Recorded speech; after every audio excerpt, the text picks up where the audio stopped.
I was just a waitress, crying in a booth at the end of a long, hopeless day. I never thought the stranger who sat across from me would change my life forever. But he did. And now he tells the world I'm the reason he believes in love. Before I take you into the most unexpected, emotional love story of my life, don't forget to hit that subscribe button and like this video if you believe real love shows up when we least expect it. Let's dive in. I used to think my life would always look the same. Wake up before the sun, throw on my apron, and drag myself to that little corner diner tucked away off the highway. It smelled like burnt coffee and old memories. I worked the morning shift most days, double shifts when I could, just to make rent and keep my car from dying on me. No matter how many tables I served or how many "have a nice day" smiles I forced, I always went home feeling emptier than when I left. Truth is, I was going through it. My heart had been broken more times than I cared to admit, and somewhere along the way, I stopped believing that love was for people like me. I felt invisible, like no one really saw me, like I was just passing through life and no one would notice if I stopped showing up. Loneliness has a way of wrapping around your chest and squeezing until it's hard to breathe. And the financial stress, that was its own beast. Bills piling up, tips barely covering groceries. Every day felt like survival, nothing more. That night, I remember it too clearly, I wasn't even supposed to be working. I had just finished a long shift and was sitting in the back booth, the one near the window where the neon light flickers. I had my face in my hands, just trying to hold in the tears. But they came anyway, silent, messy, unstoppable. I didn't care who saw. I was tired of pretending, tired of always being the one who holds it together. And that's exactly when he walked in. Not just into the diner, but into my story. And from that moment, nothing would ever be the same again. He looked completely out of place the moment he stepped inside. Tall, clean-cut, expensive-looking coat. The kind of man who didn't just visit diners like mine. He passed them on the way to five-star restaurants downtown. At first, I didn't think anything of it. Just another stranger stopping in for coffee. But then, he looked around, scanned the near-empty room, and his eyes landed right on me. I quickly wiped my face and looked away. Too late. He didn't head to the counter. He didn't grab a booth of his own. He walked straight over and sat across from me, like he belonged there. I blinked, confused. He didn't even ask. "You okay?" he asked softly. That question, so simple, felt like a brick to the chest. No one had asked me that in weeks, maybe longer. I tried to wave him off. "I'm fine," I lied, looking away. He didn't budge, just nodded, looked around like he had all the time in the world, and said, "You don't look fine." "But it's okay, I've been there." I don't know why I started talking. Maybe I was tired. Maybe I was too broken to care. But words started pouring out of me about the breakup, the struggle, the fear. And he just listened.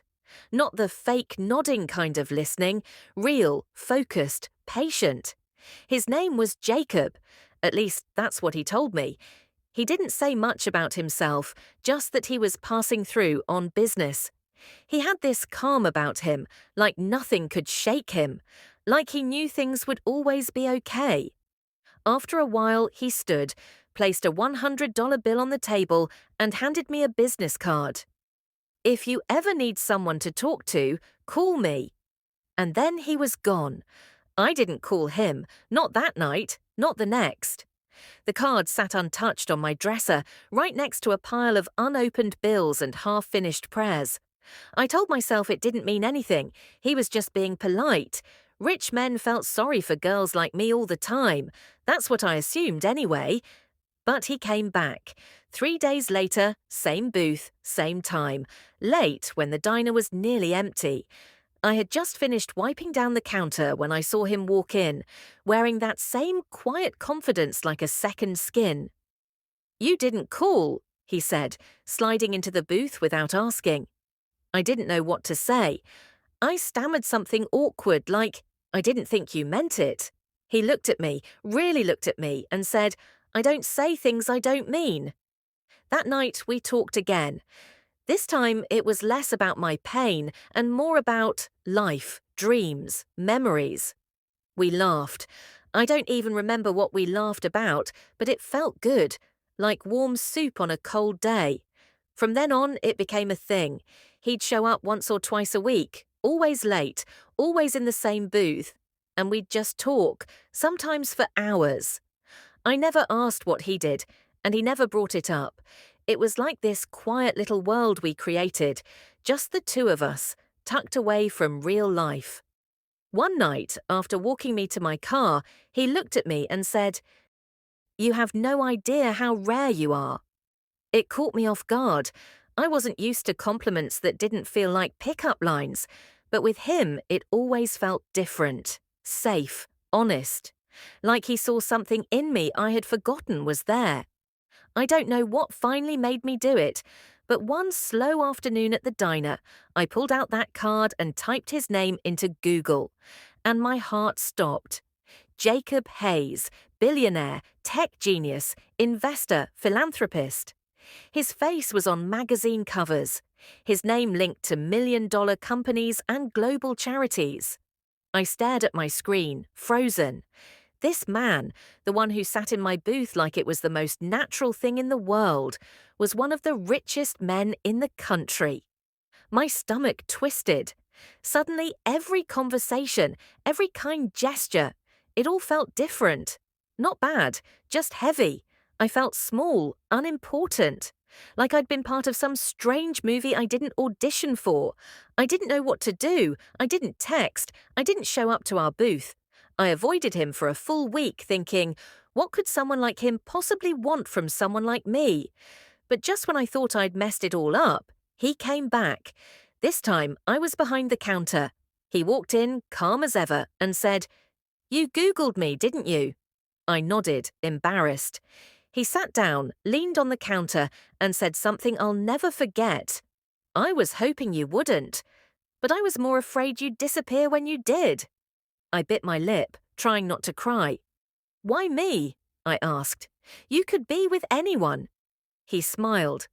"Because with you, I don't have to be anyone but myself." That's when I realized he wasn't just looking for company, he was looking for something real.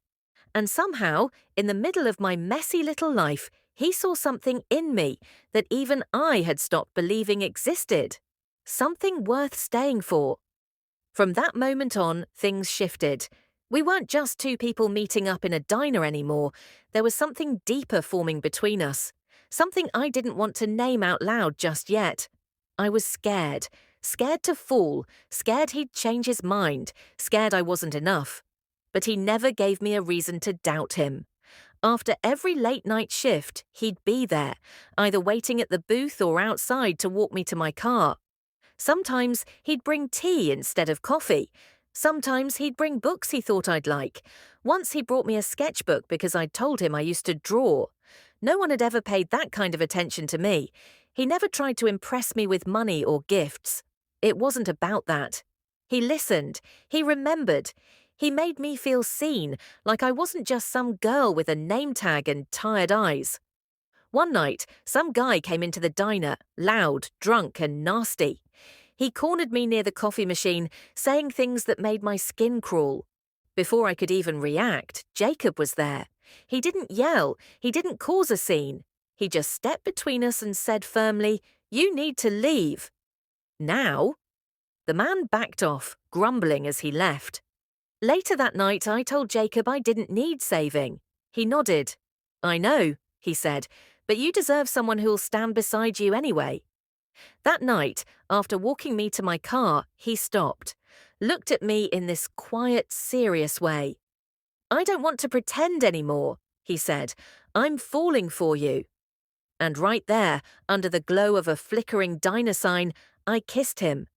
And just like that, I let go of the fear. I thought the kiss would complicate things.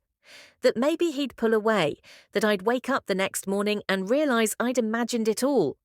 But if anything, it brought us closer.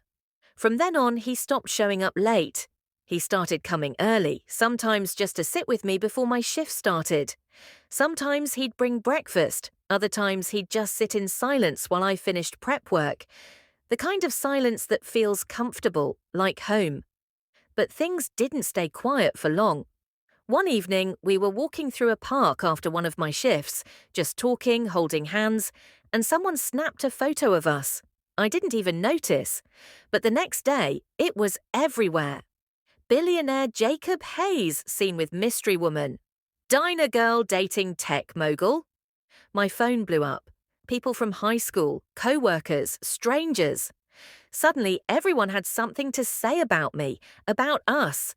I panicked. I told him maybe we should take a step back, that I wasn't built for the spotlight, that I didn't want to be a headline or someone's charity case. And you know what he did? He held a press conference. I didn't even know about it until it aired. He stood in front of reporters, looked directly into the camera and said, "This woman changed my life. She taught me what love is. I'm proud to love her, and I won't hide it." My heart nearly exploded. He didn't protect me by hiding me. He protected me by honoring me. That's when I realized he wasn't just serious about me. He was in it, for real. No games, no pretending. Just love, bold and out loud. After that, everything changed. I didn't go back to the diner, not because he asked me to, but because I didn't need to hide there anymore. I had spent so long surviving, stuck in the same loop, that I'd forgotten what it felt like to dream. Jacob didn't just open doors for me.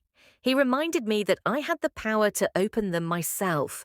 He encouraged me to go back to school, to finish that art degree I'd abandoned years ago. We spent quiet mornings making coffee together, weekends traveling to cities I'd only seen in movies, and long nights talking about everything, from childhood memories to future plans. But my favorite part, the way he introduced me. Always. "This is Maya," he'd say, with a hand on my back and pride in his eyes. "She's the woman who taught me what love means." And he meant it. It wasn't about money or status. It was the way he paid attention to the little things. How he remembered I liked my tea with lemon. How he'd leave notes in my sketchbook. How he made me feel like I wasn't just loved, I was valued. Eventually, we started something together, a non-profit for single mums trying to rebuild their lives, because I knew what that felt like. And now I had the resources and the heart to help. And through it all, he never let me forget who I was before he walked into that diner. Not a project, not a damsel. A woman who was always worthy of love. She just needed someone to remind her. And now every time he looks at me, I see it in his eyes. Not just love, gratitude, like somehow I saved him too. It still feels surreal sometimes. I'll catch a glimpse of myself in the mirror, standing in a sunlit kitchen, barefoot, coffee in hand, and I'll think, is this really my life? Because not long ago, I was the girl crying in a diner, barely holding it together. And now, I'm someone's partner, someone's home. Jacob never made me feel like I owed him anything. And trust me, I tried. I tried to give back, to match everything he gave me. But one night, as I fumbled through some grand gesture to prove my worth, he stopped me, took my hand, looked me right in the eye and said, "You don't have to earn love, not mine, not ever." And those words healed parts of me I didn't even know were broken. We're building a life now, one filled with meaning, purpose and yes, love. A quiet kind of love. Not the flashy fairy tale kind, but the kind that sticks around on hard days. The kind that holds your hand during your worst moments and reminds you you're not alone.